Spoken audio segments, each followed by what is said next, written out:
This is the Education Exchange with Paul Peterson. I'm the director of the program on education policy and governance at Harvard University, and I'm a senior fellow at the Hoover Institution. Thank you for joining us. Is there a place for another small elite private university in the higher education landscape? The United States is known for a great diversity, ranging from community colleges to for-profit entities to vast multi-universities with campuses all over the place that offer everything from lazy rivers to sports stadiums to diversity and inclusion programs and a few classrooms tossed in on the side. But at the same time, there is a shrinkage taking place in the cohorts available for higher education as we go forward. And private colleges offering a liberal education are under a lot of pressure. Is there room for a brand new, spanking clean University of Austin in Austin, Texas, home of the University of Texas, one of the great multi-universities in the United States? So is there room for an alternative out there? Now, the University of Austin says that you will be given a free education. That sounds great. You have to score high on an SAT test to get in. Well, that's challenging. But how does this new approach to education actually work on the ground? Well, I'm delighted to discuss this question with Carlos Carvalho, the president of the University of Austin. And I wish to thank you, Carlos, for joining me on the Education Exchange. Well, thanks for having me, Paul. Carlos, how did this idea get developed? Where does it come from? Whose idea was this, and when did the University of Austin actually begin? So the project starts right in the middle of the pandemic, I believe, in like late 2020, when perhaps you're seeing the most excessive days of misbehavior of a lot of our institutions in the country, not just the universities, but a lot of our institutions sort of failing to live up to what we expected of them, to expected of their behavior during a crisis time like that. So when it came to universities in particular, I Let think me one thing, interrupt you, go ahead. Carlos, because I was one of the critics. I said, open up those doors, open the schoolhouse door, open up the businesses. This is terrible. We can't afford this as a country, and our students in particular can't afford this. So I couldn't agree with you more. Yes, and whether we might disagree with issues associated with this policy or that policy, I think what was very clear is that there was a an attempt to manage the public as opposed to be honest and lay down clearly what the trade-offs were and where the things that we perhaps are uncertain about something, but here are the trade-offs and here's why we're saying one thing. I think there was a lot of lack of transparency in the system across many different institutions. And people like to complain about populism and the public, but the public knows best. At the end of the day, the public can sniff out what's going on. And I think that was very clear during that time. Now, this is a little different, right? I think the point that what I think motivated the creation of the university was perhaps the flurry of cancellations that were happening in 2020, 2021.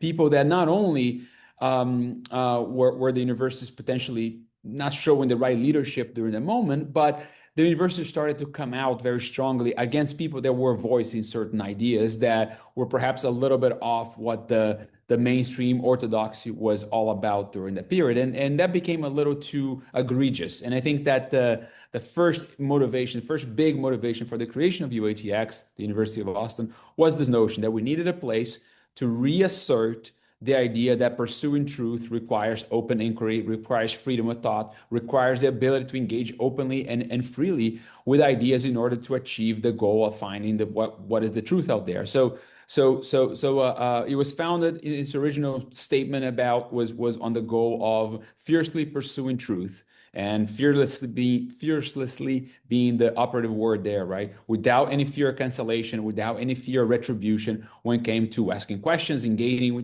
with ideas, and so on. So originally, the three board members, the three founding trustees of the university were Barry Weiss, now head of CBS News, Neil Ferguson, colleague of yours at the Hoover Institution, historian, and Joe Lonsdale, former Stanford alum as well, and co-founder of Palantir, and currently of venture capital 8VC. So folks from very different walks of life, right? Folks from different parts of our economy, but all shared with this notion that we needed a place that was truly dedicated to freely engaging with ideas. And no surprise, given that it was at a time where there was very much in the conscience of people the notion that these cancellations were wrong. I think people felt that was wrong. It got a lot of attention. I think we were able to very quickly, at least, go up in the imagination of people what is possible when it comes to something like this. Well, you Now, arrive on the scene a year or two after the correct. university opens its doors, and so you're recruited. What was your mission? Why did you accept this challenge? You knew by this time it wasn't going to be that easy to get a new Correct. org. It's always difficult to establish any organization, and especially a college. That's right. So I actually had the privilege and the luck to be in Austin. I was a professor at the University of Texas for many, many years. I was a full professor at the business school, which I always been in business schools in my academic career. And I had spent a number of years inside trying to build new structures, trying to address some of the critical issues that I think people felt from the outside the university needed to address. So I was definitely on the space of university reform within the system for a while. Built a couple different things at the University of Texas, participated in every single committee you possibly can imagine in trying to, move things in the right direction. Um, and I was able to, because the project was here in Austin, was being launched here in Austin, I was able to connect with them early on and be helpful in the beginning, just helping from the sidelines as they started it. And I kept close contact with them, and when the opportunity came for me to they approached me to potentially lead the effort. I had to think hard, and it's as you said, at that point in time, after a couple of years, once you start implementation of such an idea, it's a very difficult thing. It hasn't been done at the level that we're hoping to do in quite a while in the U.S. So at one hand you say, okay, this is crazy. Why would you do it? But on the other hand, I think if you had a very open-eyed look at the universities over the past many years, and I was very deeply involved in this sort of understanding what was wrong, it's hard not to see that reform, if ever will come, is going to be very, very slow. It's very difficult to change the things in institutions that have a lot of incentive systems that are problematic, contracts that are lifelong with individuals. A lot of different interests represented in many different parts of the mission that makes it difficult for anybody to come in and change anything. So I think that the opportunity to try to build from scratch was too much of a good thing not to try. So it was exciting. It was, and I think I was at a point in my life that I could not live with the regret of saying no to this opportunity. So I decided to jump in and come try to do it. Well, when I read about the vision of the University of Austin, I'm reminded of my years at the University of Chicago, where I learned about Mortimer Adler and Robert Hutchins and the great books, and they thought that was what liberal education was all about. Right. Now, is that your vision, or is your vision different in some way from it? Can you talk about that a little bit? So I don't think the vision is different. Honestly, I had a privilege also to be a professor at Chicago. My first job in academia was there, and Hutchins is somebody that I read a lot about the things that he wrote during that time. In fact, I just read an essay by him, and I'm like, oh boy, I wonder how he would feel looking at the University of Chicago today relative to this essay. And I don't think he would be very happy, quite honestly. And although the University of Chicago, in many ways, is still perhaps one of the best examples of what the university should be in the country, and they. Well, But anyway, it talked about the importance of open inquiry a lot earlier than other colleges correct, and correct. universities have. There's something about Hutchins that's still there at That's still Chicago. there, I feel absolutely. that way. I couldn't agree more. And but going back to your question of the liberal education, I think what we are, as you said. So I think just one step back is that and perhaps something that relates to his description of what Chicago was planning, to be when he was writing those essays. That's different, perhaps, from what we're doing here now. Is that we are real? I mean, the starting a research university like he was starting at the University of Chicago in the early 20th century, late 19th century, it was a different thing. It was a different cost level. It was a different apparatus that was needed to get something like that going. Unfortunately, we live in a time, and maybe fortunately, in the sense that given our development, is that the research apparatus is something of a magnitude that will be a while before I can make a dent in that direction. So our goal in the very beginning, as you pointed out, was to focus on the educational piece, the education of the students piece first, as we engage in this project. And in that, I think the liberal education that Chicago was put in place back then is still very much the inspiration for what we're doing now. Maybe there's some updates that we need to do in the 21st century here, but primarily the idea in my mind is to educate people that I think about being free being in the sense that, understanding, having a liberated mind to engage with ideas in their own terms, right? And try to understand the world around them. Be responsible to the institutions and the country that they inherited, and that they have a role defending, preserving, and advancing freedom. And then I would add to that being industrious, being capable in the modern world. And I think that's the update that's needed from that point in time, right? You need to get a liberal education to liberate you, to understand what it means to be a free citizen of a great republic like ours. But you also need to be capable and to engage with the world as a modern citizen. So now there's an emphasis on Western civilization in the focus of the university, as I understand it. And some critics would say, well, there's a lot of other great civilizations out there besides Western civilization. Can you really create a curriculum today that just has that focus? That's a valid criticism, but at the same time, the point is that we live here in America, we live in the West. Our system is built upon the Judeo-Christian arch of history. That's an undeniable thing. I mean, you go to the Supreme Court. What's the biggest feature in the Declaration of the place is Moses, right? So it's something that is hard not to. It's just a fact, right? Not only just a fact, but also I think America represents something very unique. I think we have the position that America is exceptional. Exceptional not just because it represents the culmination of the trajectory of the West, but because it represents the best system of organization of human people, of free people, free humans in the world. And I think I truly believe in that. And I truly believe that the principles that made us great, that made this country so successful and such a beacon for humanity is something that needs to be preserved, needs to be advanced, and relies on an understanding of the arch of history that brings us from the classical Greek moment all the way to the founding of our country in Philadelphia. Those are not, we don't see those as coincidences. We see those as a trajectory that's worth understanding deeply, not because it was perfect. Of course it wasn't perfect, but the deep understanding of it gives you the better appreciation for what our founders were dealing with and trying to think about in founding this country. And of course, since the founding, all the different things and the different refoundings and rechanging of ideas and so on, but hopefully always maintaining the aim of creating a union where citizens can be free to pursue life, liberty, and happiness. So I think it still is the ethos of this country that is unique as a system of government. So that's where I think Western civilization is not just because the West is better. That's not necessarily, I think, the way I approach it is the fact that the West is what leads us to this great thing that we as Americans inherited.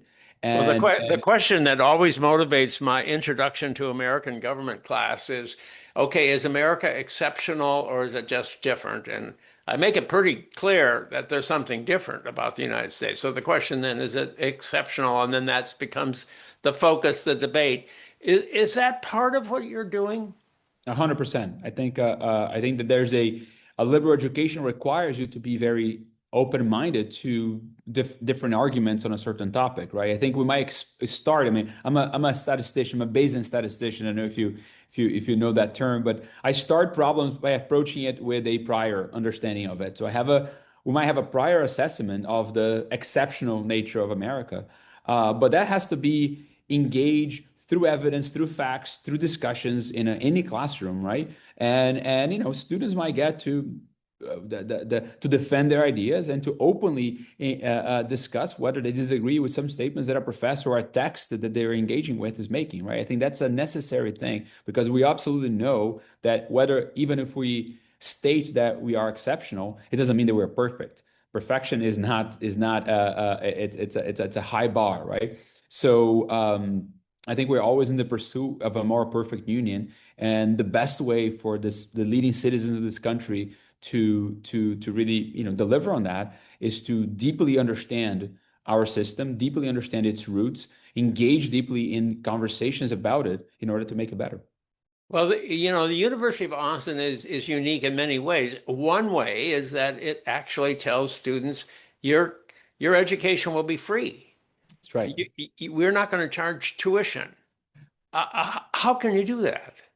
Well, so I'm very lucky to have, and we are very lucky to have a number of amazing, successful Americans so I think one of the nice things about being in this country, and another part of the exceptional aspect of this country, is that we live in a country where when citizens see a problem, they don't go to the government to petition for a solution. They go and try to build things themselves. And that's the example of the University of Austin. We are here, with a few $100 million raising money, all from private citizens, from very small donations to very large donations, to help us build this institution. And one of such citizens helped us create this project of being free tuition by establishing this new fund that we created this past fall, where we received a $100 million gift.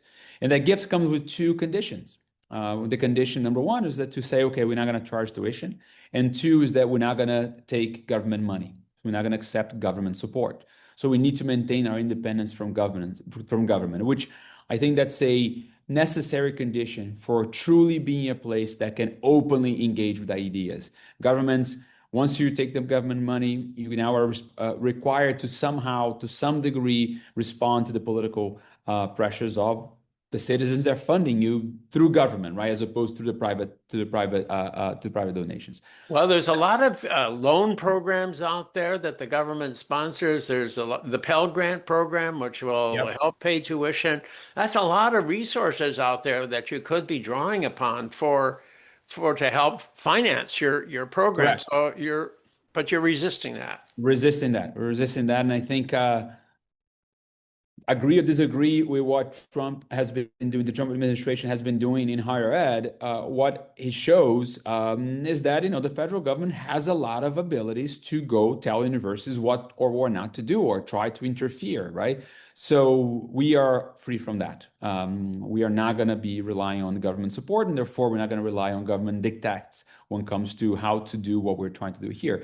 And the free tuition part, I want to just clarify one thing. I don't see this as giving people something for free without any sort of like expectations.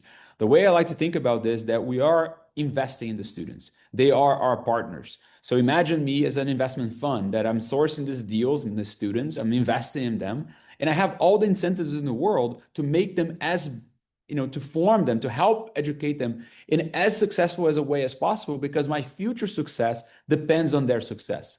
I'm fully aligned to them. So the idea is that they will pay it forward later on, right? They would be successful, and many years from now, when they accrue the value of the success, they will share part of that with us at the university. And again, that's a big component of educating responsible citizens that understand that they have a role in perpetuating and being grateful to the things that were given by the system to them and returning again.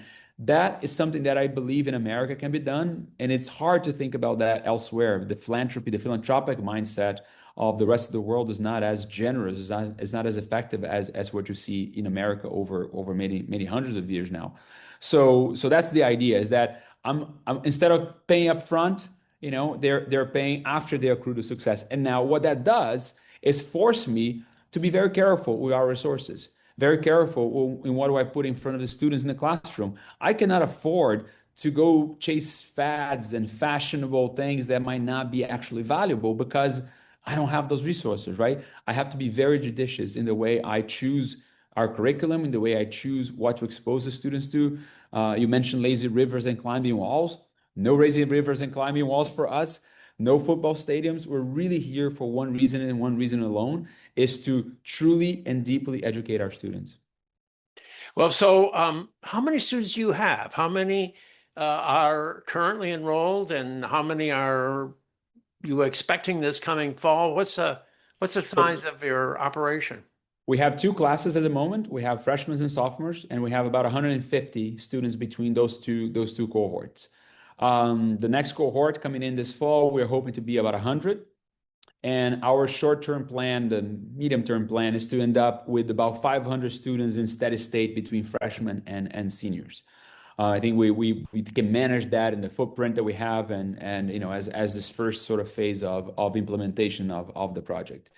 We do our admissions solely based on objective measures of merit. So think about the SAT being the mainly thing that we evaluate.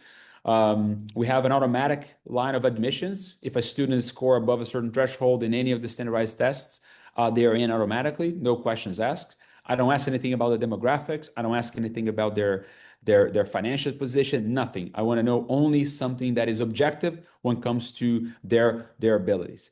And it turns out when you do that, our incoming class this year is going to be perhaps the best incoming class in the state of Texas, if you look and just by those metrics, which is astonishing based that we are in year 3 of our existence here in terms of bringing students in. Well, but you set a pretty high bar, right? Correct. It The is. It is a SAT scores have to be where around 1450 or something. Yeah, yeah. So we are admitting the automatic admission requires you to be on the top 4% of test scores in the country. And I think most of our students in this incoming class, I think all of our students are going to be in the top 10% of students in the country. So it's a very ambitious goal for sure. But what's really amazing about this is that one might say that, well, isn't that something that's going to select on privilege? And they couldn't be more wrong. About 40% of our students are below Pell Grant eligibility, and we provide them with extra financial aid on top of the free tuition. So we're not just educating, we're really educating the people that, one, are achieving highly, but also are excited about our project. And they are coming from all walks of life, which is really rewarding to see. Well, are they coming from all parts of the country? They are. They are. About 50% of our students are from Texas. I think that's to be expected, not only because Texas is a really big market, but also the proximity helps, right? But we get students from all over the country, California, New York being big draws for us.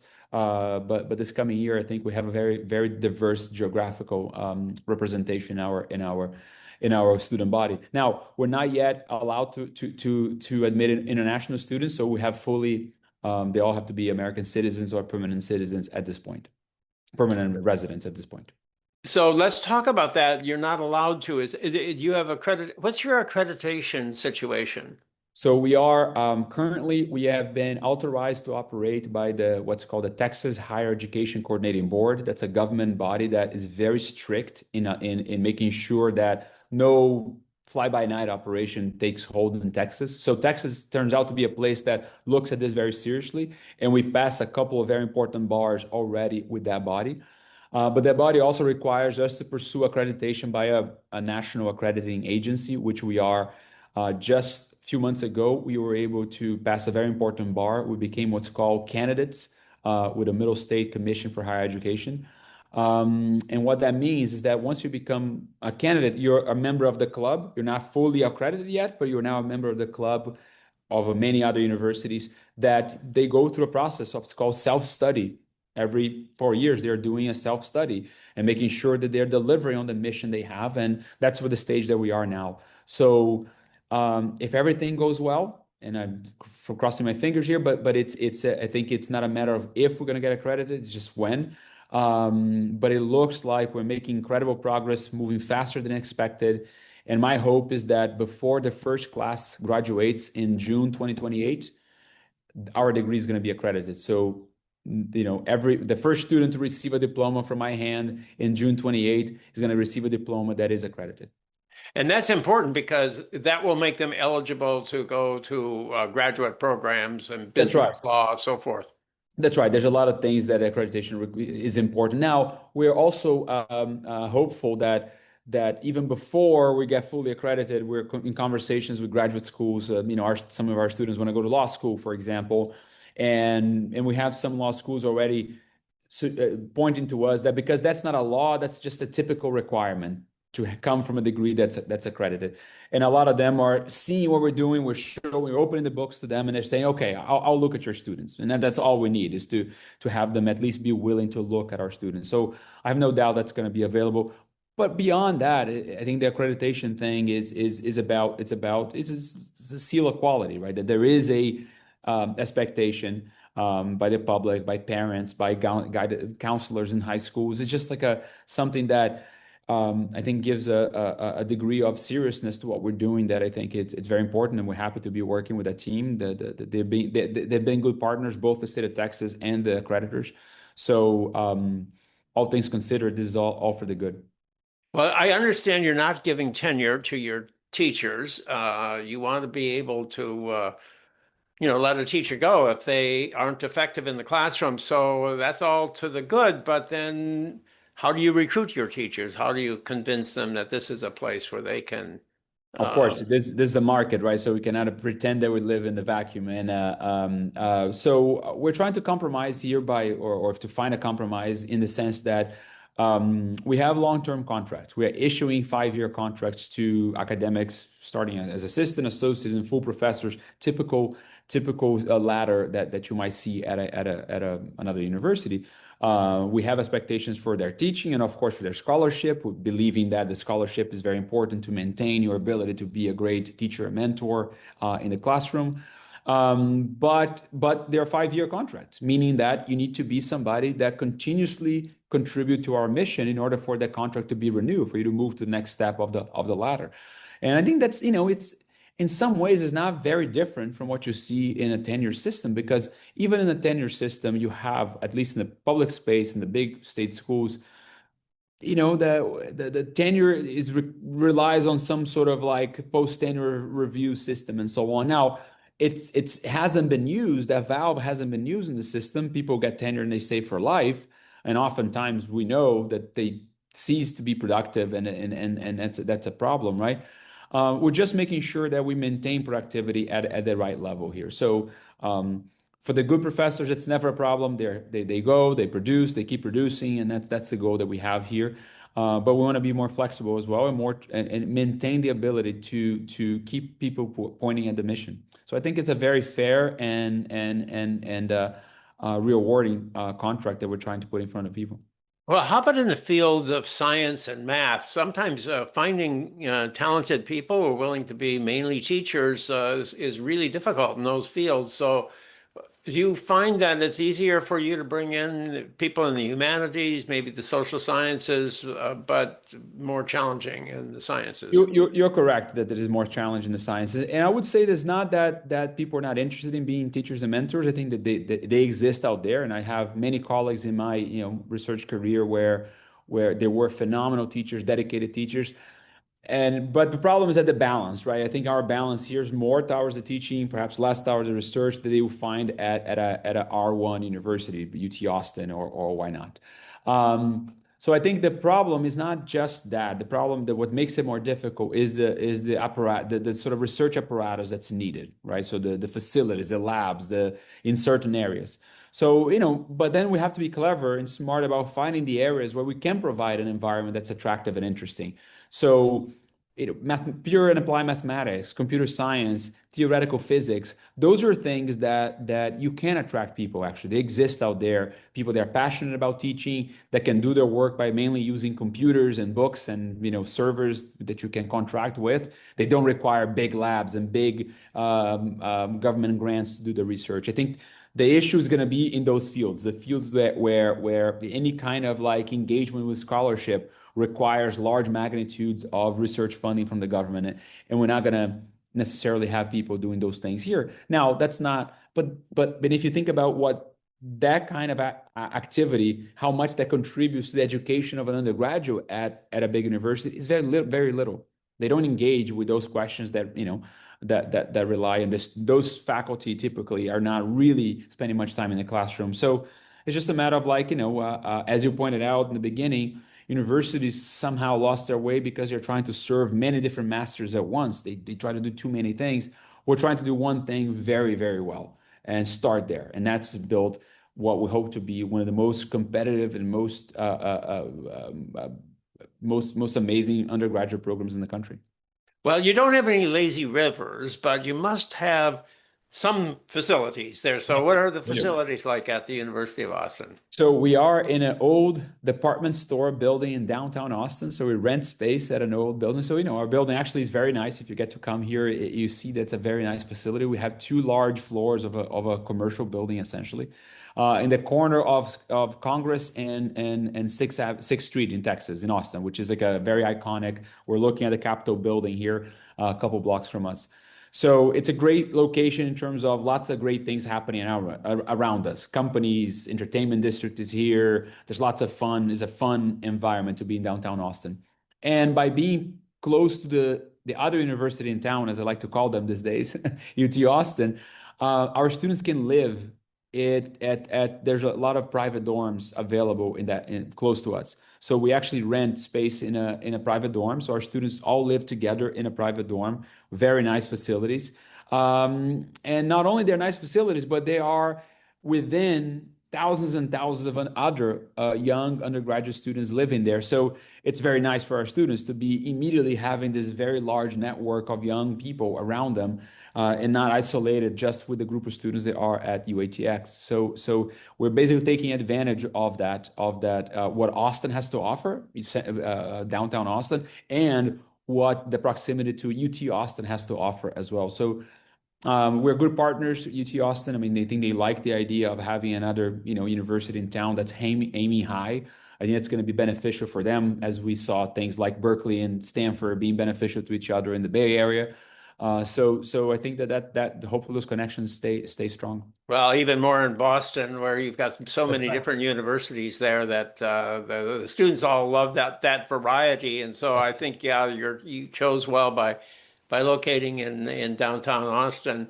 Now, let me ask you though, whether or not the liberal press has gone after you, and you're doing something that is not fashionable, I'd say, and especially in the time of conflict between the progressive left and the right.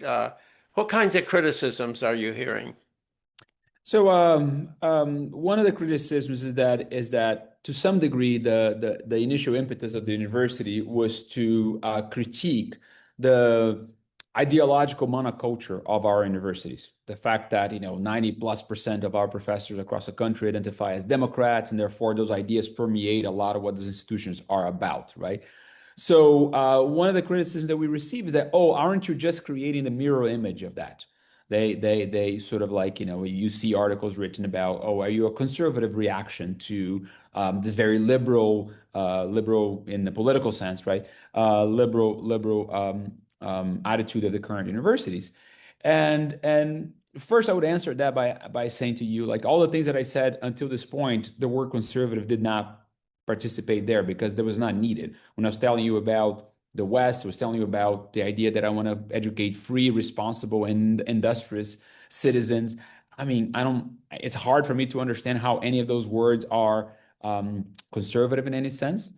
But the reality, however, is that because we are the reason why our curriculum to some degree is different than the current status quo is because we are reasserting, right, a certain tradition in the education of a young mind. And just by doing so, because we're separating ourselves from the current status quo, there's no place to go but to the right of them.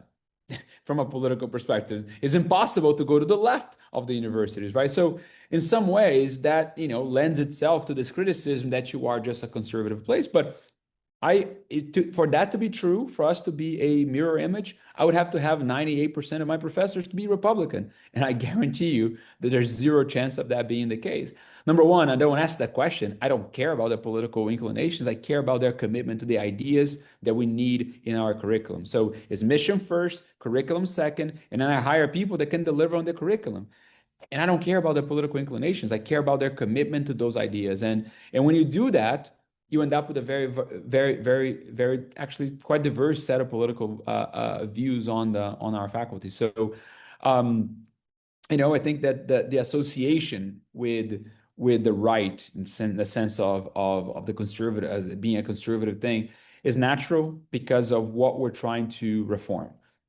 And you see that the movement, there's no impetus of reform of higher ed coming from blue states or coming from traditional, very well-established universities. You see that coming from red states, you see it coming from new institutions, and it's unfortunate that takes a sort of partisan connotation to it, but it's not a project that's partisan in any way, shape, or form. It's really a project about educating American citizens, educating people deeply on the liberal arts, and getting people to be really capable to engage with our world.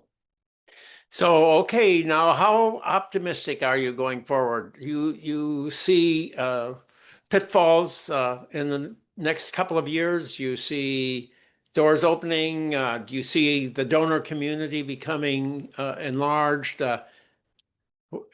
What's the trajectory that you So have? the this is a very challenging thing, as you pointed out in the beginning, right? So the cost of doing something like we're doing is very high. Teaching people at an elite level that we're trying to do here is expensive. The kinds of professors that we're, hiring professors, all this. This is it's not a cheap thing. So money is one thing, but also attracting talent. You pointed out that, like, how did I jump off of like a very well established university to come here?